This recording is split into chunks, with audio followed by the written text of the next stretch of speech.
The heart lies in the pericardial cavity, and it's actually covered with a type of peritoneum called pericardium. I've already removed it from the heart so we could see it, so we can see the heart, but it's covered with that same kind of material, just like this right here, called the pericardium. Here's the V-shaped structure is the ventricle. Remember, ventricle is V-shaped. It has a left and a right atrium receiving blood.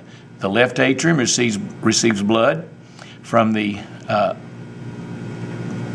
pulmonary artery and vein, and the right one receives it from the posterior and superior vena cava.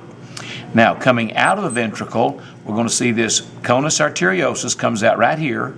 It will split or bifurcate into two truncus arteriosus. Here's one of the truncus right here.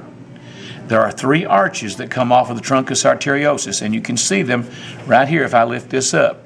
You can see all three arches. Here's one right here. This is the pulmocutaneous arch. Above it on top here is the carotid arch here, and in the middle will be the systemic arch. So all three arches come off of the truncus arteriosus. Now, this one going into the arm here will be my subclavian artery. The pulmocutaneous will circle around to my lungs, which are located here. Here's one lung here, and the other one on this side. The pulmocutaneous will go to those and to the skin.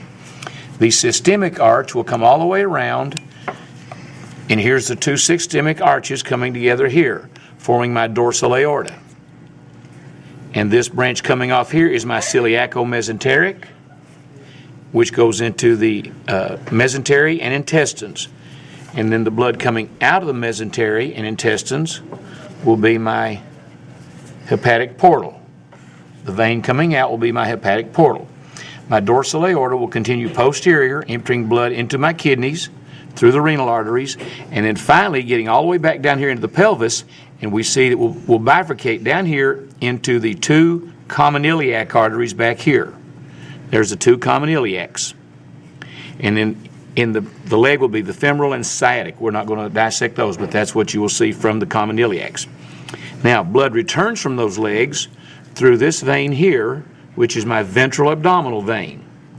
That's the ventral abdominal. It'll return blood back to the pancreas, back to the liver, as does the hepatic portal.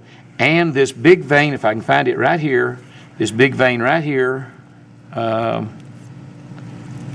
this one right here, that big vein is the posterior vena cava. All the liver, the kidneys, and the part of the sciatic veins will empty into the posterior vena cava, which will come back to the heart into this sac right here. And what's the sac behind the heart called? The sinus venosus. The sinus venosus will receive blood from the posterior vena cava as well as the anterior vena cava, which is up here, and I can't dissect it away. But that's the circulatory system of the frog.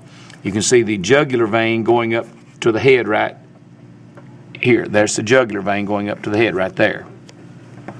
Okay, the three arches, the jugular, the systemic, and the pulmocutaneous. Okay?